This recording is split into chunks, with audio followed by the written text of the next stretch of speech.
أعوذ بالله من الشيطان الرجيم. بسم الله الرحمن الرحيم. يا أيها الذين آمنوا أوفوا بالعقود. أحلت لكم بهيمة الأنعام إلا ما يتلى عليكم غير محل الصيد وأنتم حرم، إن الله يحكم ما يريد. يا أيها الذين آمنوا لا تحلوا شعائر الله ولا الشهر الحرام ولا الهدي ولا القلائد ولا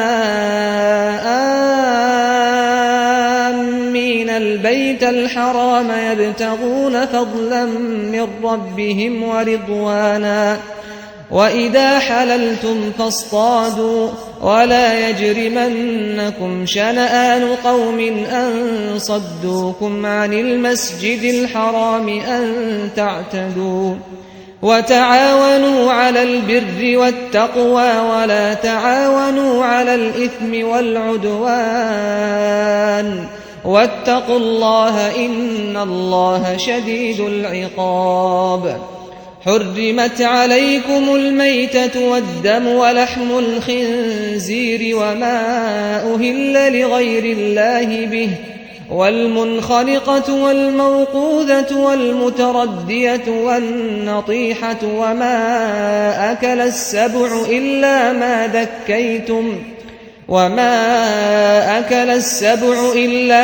ذكيتم وما ذبح على النصب وأن تستقسموا بالأزلام، ذلكم فسق. اليوم يئس الذين كفروا من دينكم فلا تخشوهم واخشون. اليوم أكملت لكم دينكم وأتممت عليكم نعمتي ورضيت لكم الإسلام دينا، فمن اضطر في مخمصة غير متجانف لإثم فإن الله غفور رحيم. يسألونك ماذا أحل لهم؟ قل أحل لكم الطيبات وما علمتم من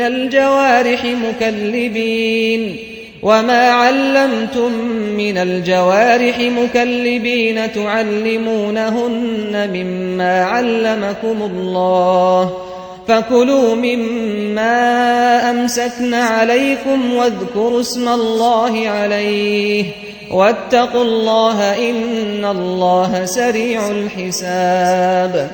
اليوم أحل لكم الطيبات، وطعام الذين أوتوا الكتاب حل لكم وطعامكم حل لهم، والمحصنات من المؤمنات والمحصنات من الذين أوتوا الكتاب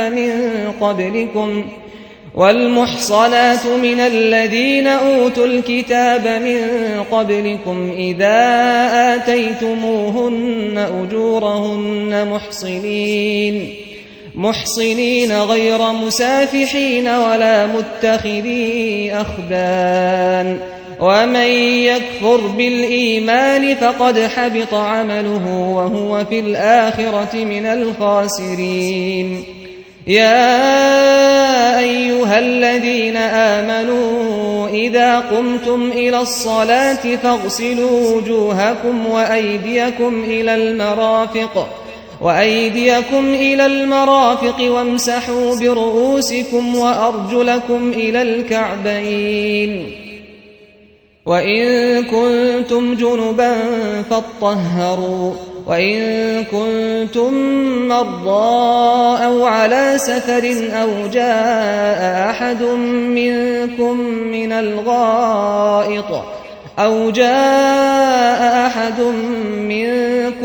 من الغائط أو لامستم النساء فلم تجدوا ماء فتيمموا صعيدا طيبا فتيمموا صعيدا طيبا فامسحوا بوجوهكم وأيديكم منه ما يريد الله ليجعل عليكم من حرج ولكن يريد ليطهركم وليتم نعمته عليكم لعلكم تشكرون واذكروا نعمة الله عليكم وميثاقه الذي واثقكم به إذ قلتم سمعنا وأطعنا واتقوا الله إن الله عليم بذات الصدور يا أيها الذين آمنوا كونوا قوامين لله شهداء بالقسط ولا يجرمنكم شنآن قوم على ألا تعدلوا اعدلوا هو أقرب للتقوى واتقوا الله إن الله خبير بما تعملون وعد الله الذين آمنوا وعملوا الصالحات لهم مغفرة وأجر عظيم والذين كفروا وكذبوا بآياتنا أولئك أصحاب الجحيم يا أيها الذين آمنوا اذكروا نعمة الله عليكم إذ هم قوم أن يبسطوا إليكم أيديهم فكف أيديهم عنكم واتقوا الله وعلى الله فليتوكل المؤمنون ولقد أخذ الله ميثاق بني إسرائيل وبعثنا منهم 12 نقيبا وقال الله إني معكم لئن أقمتم الصلاة وآتيتم الزكاة وآمنتم برسلي وعزرتموهم وأقرضتم الله قرضا حسنا لأكفرن عنكم سيئاتكم ولأدخلنكم جنات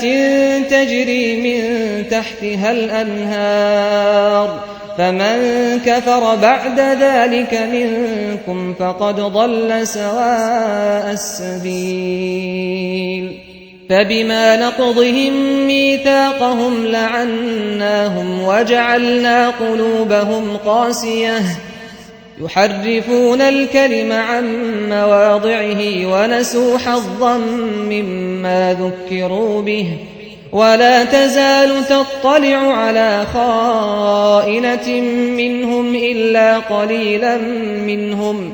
فاعف عنهم واصفح إن الله يحب المحسنين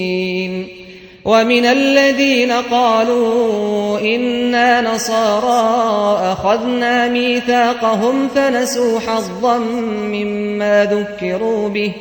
فأغرينا بينهم العداوة والبغضاء إلى يوم القيامة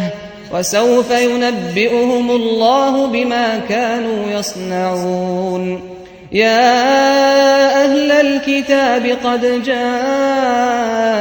رسولنا يبين لكم كثيرا مما كنتم تخفون من الكتاب ويعفو عن كثير قد جاءكم من الله نور وكتاب مبين يهدي به الله من اتبع رضوانه سبل السلام ويخرجهم من الظلمات إلى النور بإذنه ويهديهم إلى صراط مستقيم لقد كفر الذين قالوا إن الله هو المسيح ابن مريم قل فمن يملك من الله شيئا إن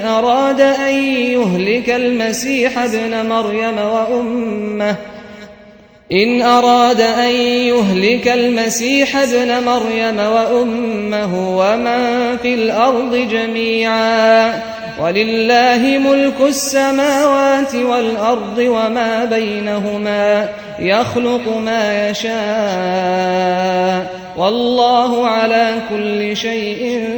قدير. وقالت اليهود والنصارى نحن أبناء الله وأحباؤه قل فلم يعذبكم بذنوبكم بل أنتم بشر ممن خلق يغفر لمن يشاء ويعذب من يشاء ولله ملك السماوات والأرض وما بينهما وإليه المصير. يا أهل الكتاب قد جاءكم رسولنا يبين لكم على فترة من الرسل أن تقولوا ما جاءنا من بشير ولا نذير فقد جاءكم بشير ونذير والله على كل شيء قدير. وإذ قال موسى لقومه يا قوم اذكروا نعمة الله عليكم إذ جعل فيكم أنبياء وجعلكم ملوكا وآتاكم ما لم يؤت أحدا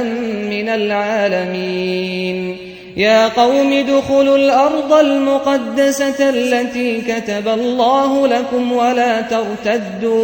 ولا ترتدوا على أدباركم فتنقلبوا خاسرين. قالوا يا موسى إن فيها قوما جبارين وإنا لن ندخلها حتى يخرجوا منها فإن يخرجوا منها فإنا داخلون. قال رجلان من الذين يخافون أنعم الله عليهم ادخلوا عليهم الباب فإذا دخلتموه فإنكم غالبون وعلى الله فتوكلوا إن كنتم مؤمنين. قالوا يا موسى إنا لن ندخلها أبدا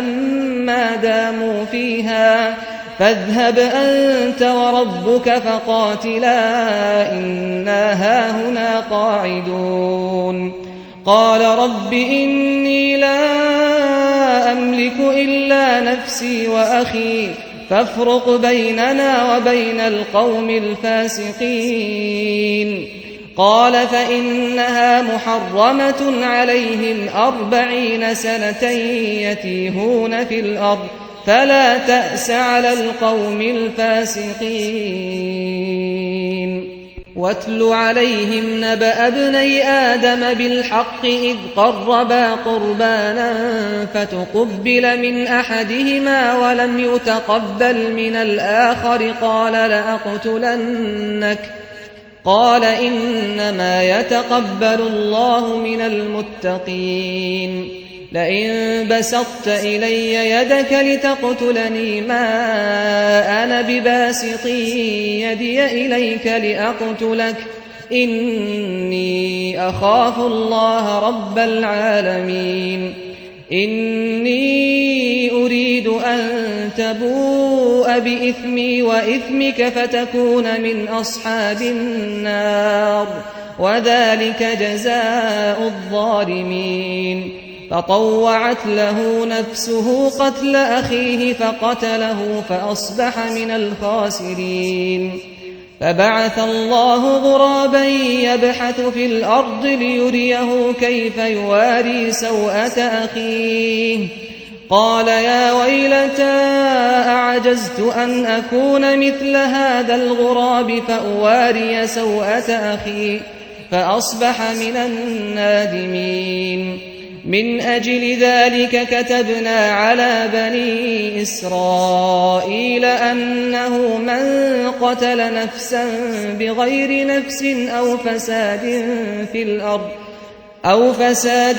في الأرض فكأنما قتل الناس جميعا ومن أحياها فكأنما أحيا الناس جميعا ولقد جاءتهم رسلنا بالبينات ثم إن كثيرا منهم بعد ذلك في الأرض لمسرفون إنما جزاء الذين يحاربون الله ورسوله ويسعون في الأرض فسادا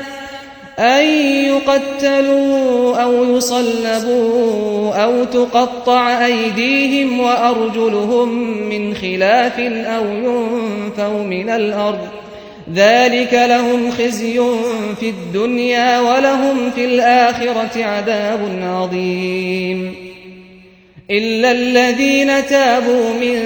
قبل أن تقدروا عليهم فاعلموا أن الله غفور رحيم يا أيها الذين آمنوا اتقوا الله وابتغوا إليه الوسيلة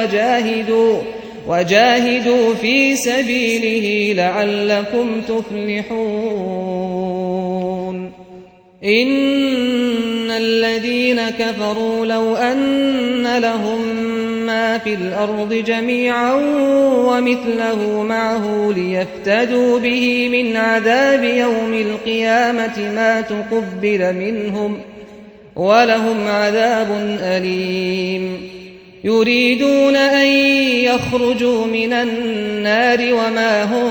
بخارجين منها ولهم عذاب مقيم والسارق والسارقة فاقطعوا أيديهما جزاء بما كسبا نكالا من الله والله عزيز حكيم فمن تاب من بعد ظلمه وأصلح فإن الله يتوب عليه إن الله غفور رحيم ألم تعلم أن الله له ملك السماوات والأرض يعذب من يشاء ويغفر لمن يشاء والله على كل شيء قدير يا أيها الرسول لا يحزنك الذين يسارعون في الكفر من الذين قالوا آمنا بأفواههم ولم تؤمن قلوبهم ومن الذين هادوا سماعون للكذب سماعون لقوم آخرين لم يأتوك يحرفون الكلم من بعد مواضعه يقولون إن أوتيتم هذا فخذوه وإن لم تؤتوه فاحذروا ومن يرد الله فتنته فلن تملك له من الله شيئا أولئك الذين لم يرد الله أن يطهر قلوبهم لهم في الدنيا خزي ولهم في الآخرة عذاب عظيم سماعون للكذب أكالون للسحت فإن جاءوك فاحكم بينهم أو أعرض عنهم وإن تعرض عنهم فلن يضروك شيئا وإن حكمت فاحكم بينهم بالقسط إن الله يحب المقسطين وكيف يحكمونك وعندهم التوراة فيها حكم الله ثم يتولون من بعد ذلك وما أولئك بالمؤمنين إنا أنزلنا التوراة فيها هدى ونور يحكم بها النبيون الذين أسلموا للذين هادوا والربانيون والأحبار بما استحفظوا من كتاب الله وكانوا عليه شهداء فلا تخشوا الناس واخشوني ولا تشتروا بآياتي ثمنا قليلا ومن لم يحكم بما أنزل الله فأولئك هم الكافرون وكتبنا عليهم فيها أن النفس بالنفس والعين بالعين والأنف بالأنف والأذن بالأذن والسن بالسن والجروح قصاص فمن تصدق به فهو كفارة له ومن لم يحكم بما أنزل الله فأولئك هم الظالمون وقفينا على آثارهم بعيسى ابن مريم مصدقا لما بين يديه من التوراة وآتيناه الإنجيل فيه هدى ونور ومصدقا لما بين يديه من التوراة وهدى وموعظة للمتقين وليحكم أهل الإنجيل بما أنزل الله فيه ومن لم يحكم بما أنزل الله فأولئك هم الفاسقون وأنزلنا إليك الكتاب بالحق مصدقا لما بين يديه من الكتاب ومهيمنا عليه فاحكم بينهم بما أنزل الله ولا تتبع أهواءهم عما جاءك من الحق لكل جعلنا منكم شرعة ومنهاجا ولو شاء الله لجعلكم أمة واحدة ولكن ليبلوكم فيما آتاكم فاستبقوا الخيرات إلى الله مرجعكم جميعا فينبئكم بما كنتم فيه تختلفون وأن احكم بينهم بما أنزل الله ولا تتبع أهواءهم واحذرهم أن يفتنوك عن بعض ما أنزل الله إليك فإن تولوا فاعلم أنما يريد الله أن يصيبهم ببعض ذنوبهم وإن كثيرا من الناس لفاسقون أفحكم الجاهلية يبغون ومن أحسن من الله حكما لقوم يوقنون يا أيها الذين آمنوا لا تتخذوا اليهود والنصارى أولياء بعضهم أولياء بعض ومن يتولهم منكم فإنه منهم إن الله لا يهدي القوم الظالمين فترى الذين في قلوبهم مرض يسارعون فيهم يقولون نخشى أن تصيبنا دائرة فعسى الله أن يأتي بالفتح أو أمر من عنده فيصبحوا على ما أسروا في أنفسهم نادمين ويقول الذين آمنوا أهؤلاء الذين أقسموا بالله جهد أيمانهم إنهم لمعكم حبطت أعمالهم فأصبحوا خاسرين يا أيها الذين آمنوا من يرتد منكم عن دينه فسوف يأتي الله بقوم يحبهم ويحبونه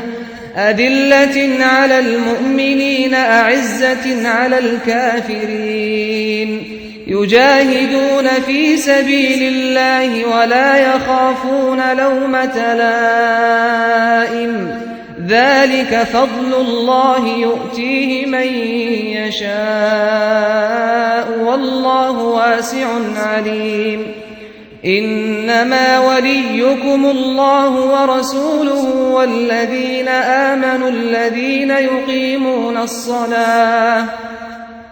الذين يقيمون الصلاة ويؤتون الزكاة وهم راكعون ومن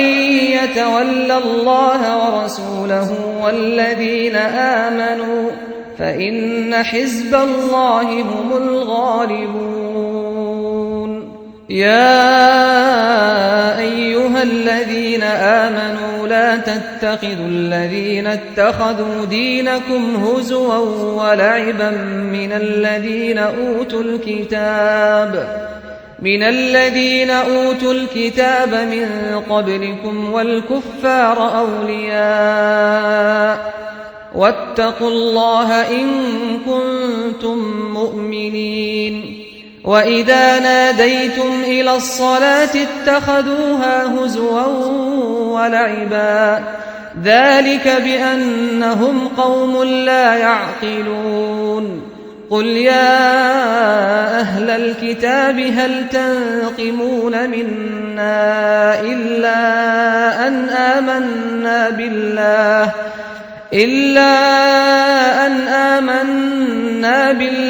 وما أنزل إلينا وما أنزل من قبل وأن أكثركم فاسقون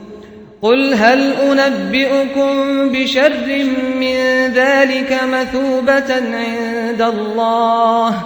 من لعنه الله وغضب عليه وجعل منهم القردة والخنازير وعبد الطاغوت أولئك شر مكانا وأضل عن سواء السبيل وإذا جاءوكم قالوا آمنا وقد دخلوا بالكفر وهم قد خرجوا به والله أعلم بما كانوا يكتمون وترى كثيرا منهم يسارعون في الإثم والعدوان وأكلهم السحت لبئس ما كانوا يعملون لولا ينهاهم الربانيون والأحبار عن قولهم الإثم وأكلهم السحت لبئس ما كانوا يصنعون وقالت اليهود يد الله مغلولة غلت أيديهم ولعنوا بما قالوا بل يداه مبسوطتان ينفق كيف يشاء وليزيدن كثيرا منهم ما أنزل إليك من ربك طغيانا وكفرا وألقينا بينهم العداوة والبغضاء إلى يوم القيامة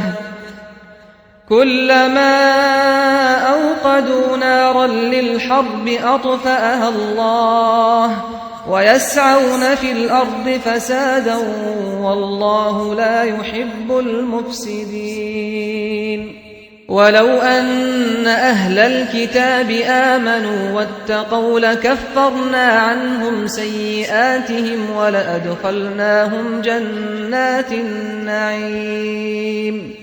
ولو أنهم أقاموا التوراة والإنجيل وما أنزل إليهم من ربهم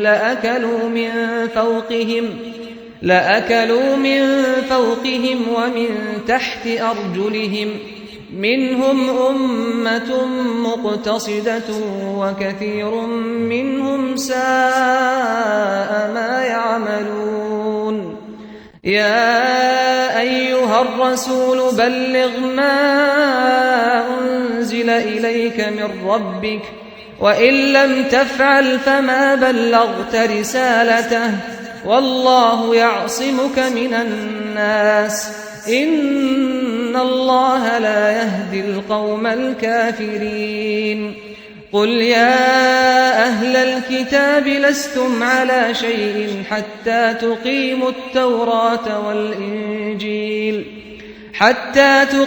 التوراة والإنجيل وما أنزل إليكم من ربكم وليزيدن كثيرا منهم ما أنزل إليك من ربك طغيانا وكفرا فلا تأس على القوم الكافرين إن الذين آمنوا والذين هادوا والصابئون والنصارى من آمن بالله واليوم الآخر وعمل صالحا فلا خوف عليهم ولا هم يحزنون لقد أخذنا ميثاق بني إسرائيل وأرسلنا إليهم رسلا كلما جاءهم رسول بما لا تهوى أنفسهم فريقا كذبوا وفريقا يقتلون وحسبوا ألا تكون فتنة فعموا وصموا ثم تاب الله عليهم ثم عموا وصموا كثير منهم والله بصير بما يعملون لقد كفر الذين قالوا إن الله هو المسيح ابن مريم وقال المسيح يا بني إسرائيل اعبدوا الله ربي وربكم إنه من يشرك بالله فقد حرم الله عليه الجنة ومأواه النار وما للظالمين من أنصار لقد كفر الذين قالوا إن الله ثالث ثلاثة وما من إله إلا إله واحد وإن لم ينتهوا عما يقولون ليمسن الذين كفروا منهم عذاب أليم أفلا يتوبون إلى الله ويستغفرونه والله غفور رحيم ما المسيح ابن مريم إلا رسول قد خلت من قبله الرسل وأمه صديقة كانا يأكلان الطعام انظر كيف نبين لهم الآيات ثم انظر أنى يؤفكون قل أتعبدون من دون الله ما لا يملك لكم ضرا ولا نفعا والله هو السميع العليم قل يا أهل الكتاب لا تغلوا في دينكم غير الحق ولا تتبعوا أهواء قوم قد ضلوا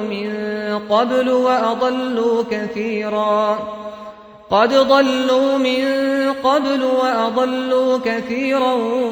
وضلوا عن سواء السبيل لعن الذين كفروا من بني إسرائيل على لسان داود وعيسى بن مريم ذلك بما عصوا وكانوا يعتدون كانوا لا يتناهون عن منكر فعلوه لبئس ما كانوا يفعلون ترى كثيرا منهم يتولون الذين كفروا لبئس ما قدمت لهم أنفسهم أن سخط الله عليهم وفي العذاب هم خالدون ولو كانوا يؤمنون بالله والنبي وما أنزل إليه ما اتخذوهم أولياء ولكن كثيرا منهم فاسقون لتجدن أشد الناس عداوة للذين آمنوا اليهود والذين أشركوا ولتجدن أقربهم مودة للذين آمنوا الذين قالوا إنا نصارى ذلك بأن منهم قسيسين ورهبانا وأنهم لا يستكبرون وإذا سمعوا ما أنزل إلى الرسول ترى أعينهم تفيض من الدمع مما عرفوا من الحق يقولون ربنا آمنا فاكتبنا مع الشاهدين وما لنا لا نؤمن بالله وما جاءنا من الحق ونطمع أن يدخلنا ربنا مع القوم الصالحين فأثابهم الله بما قالوا جنات تجري من تحتها الأنهار خالدين فيها وذلك جزاء المحسنين والذين كفروا وكذبوا بآياتنا أولئك أصحاب الجحيم يا أيها الذين آمنوا لا تحرموا طيبات ما أحل الله لكم ولا تعتدوا إن الله لا يحب المعتدين وكلوا مما رزقكم الله حلالا طيبا واتقوا الله الذي أنتم به مؤمنون لا يؤاخذكم الله باللغو في أيمانكم ولكن يؤاخذكم بما عقدتم الأيمان فكفارته إطعام 10 مساكين من أوسط ما تطعمون أهليكم أو كسوتهم أو تحرير رقبة فمن لم يجد فصيام 3 أيام ذلك كفارة أيمانكم إذا حلفتم واحفظوا أيمانكم كذلك يبين الله لكم آياته لعلكم تشكرون يا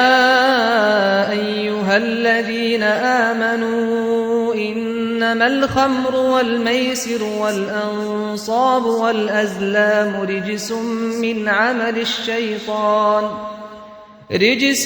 من عمل الشيطان فاجتنبوه لعلكم تفلحون إنما يريد الشيطان أن يوقع بينكم العداوة والبغضاء في الخمر والميسر ويصدكم عن ذكر الله وعن الصلاة فهل أنتم منتهون وأطيعوا الله وأطيعوا الرسول واحذروا فإن توليتم فاعلموا أنما على رسولنا البلاغ المبين ليس على الذين آمنوا وعملوا الصالحات جناح فيما طعموا إذا ما اتقوا وآمنوا وعملوا الصالحات ثم اتقوا وآمنوا ثم اتقوا وأحسنوا والله يحب المحسنين يا أيها الذين آمنوا ليبلونكم الله بشيء من الصيد تناله أيديكم ورماحكم ليعلم الله من يخافه بالغيب فمن اعتدى بعد ذلك فله عذاب أليم يا أيها الذين آمنوا لا تقتلوا الصيد وأنتم حرم ومن قتله منكم متعمدا فجزاء مثل ما قتل من النعم يحكم به ذوى عدل منكم هديا بالغ الكعبة أو كفارة طعام مساكين أو عدل ذلك صياما ليذوق وبال أمره عفى الله عما سلف ومن عاد فينتقم الله منه والله عزيز ذو انتقام. أحل لكم صيد البحر وطعامه متاعا لكم وللسيارة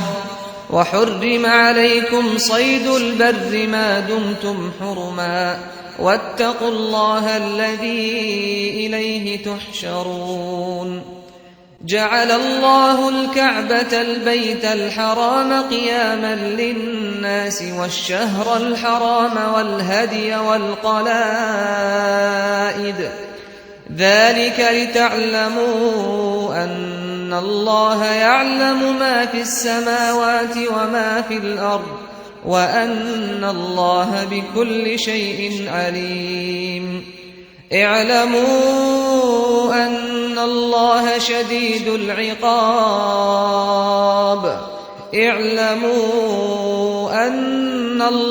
شديد العقاب وأن الله غفور رحيم. ما على الرسول إلا البلاغ والله يعلم ما تبدون وما تكتمون. قل لا يستوي الخبيث والطيب ولو أعجبك كثرة الخبيث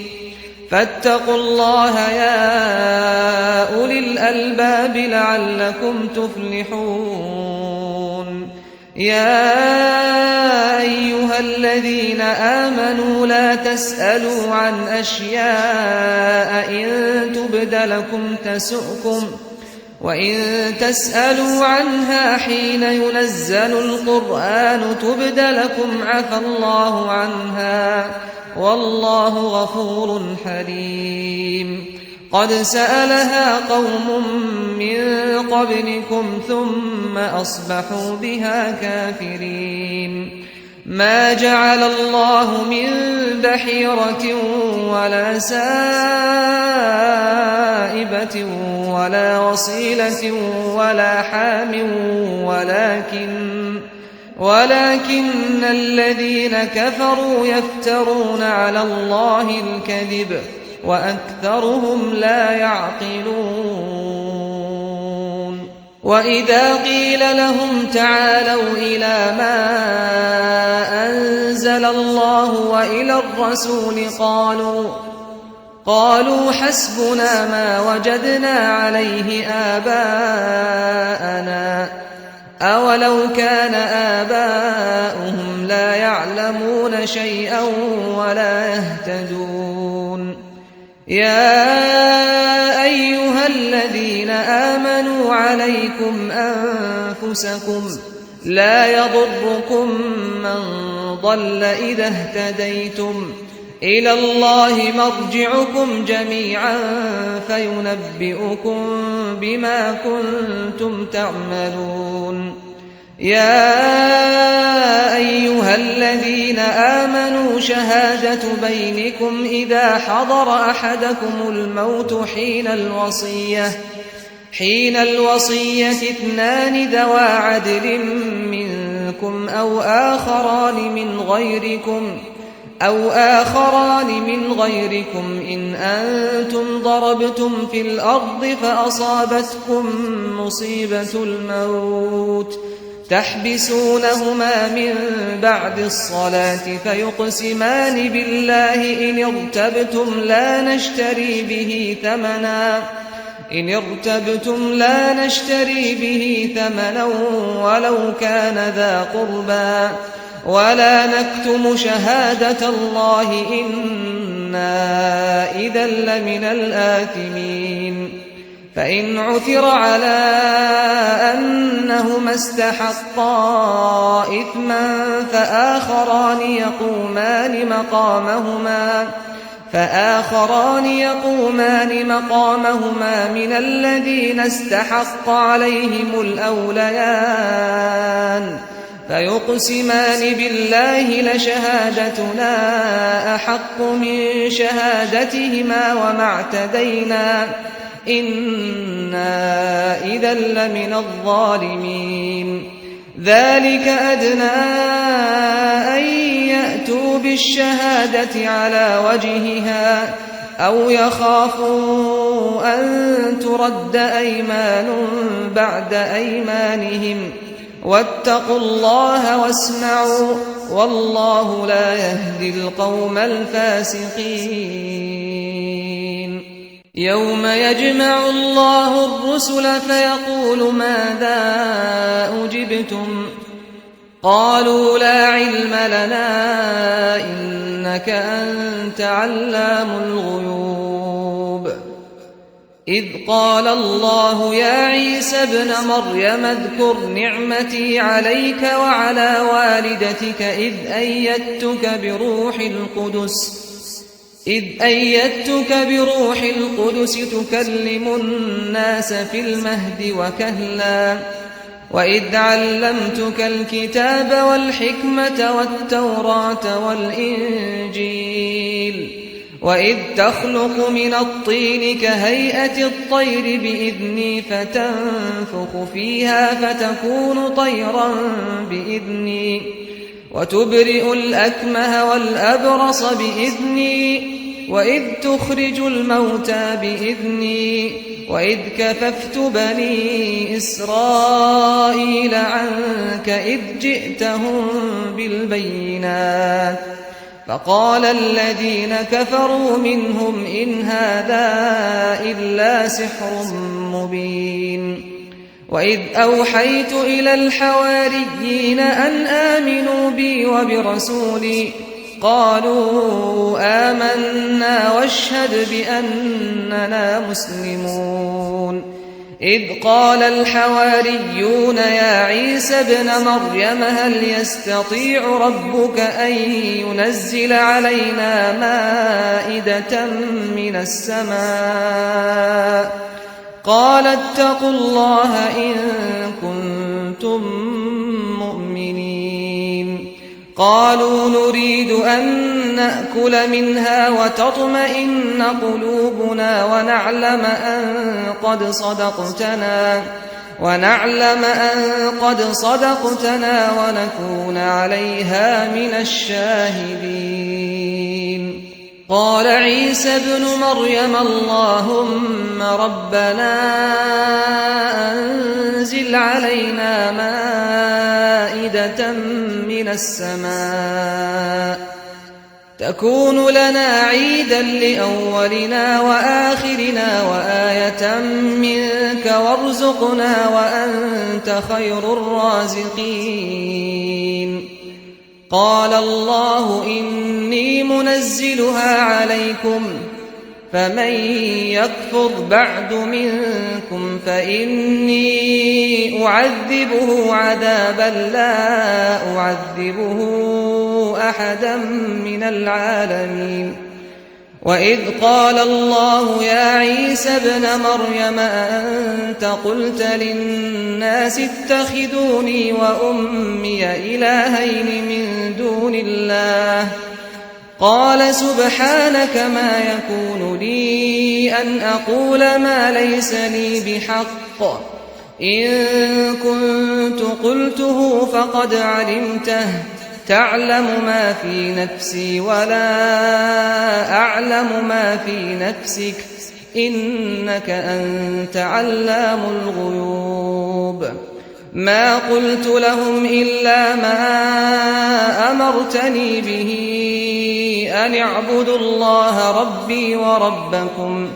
وكنت عليهم شهيدا ما دمت فيهم فلما توفيتني كنت أنت الرقيب عليهم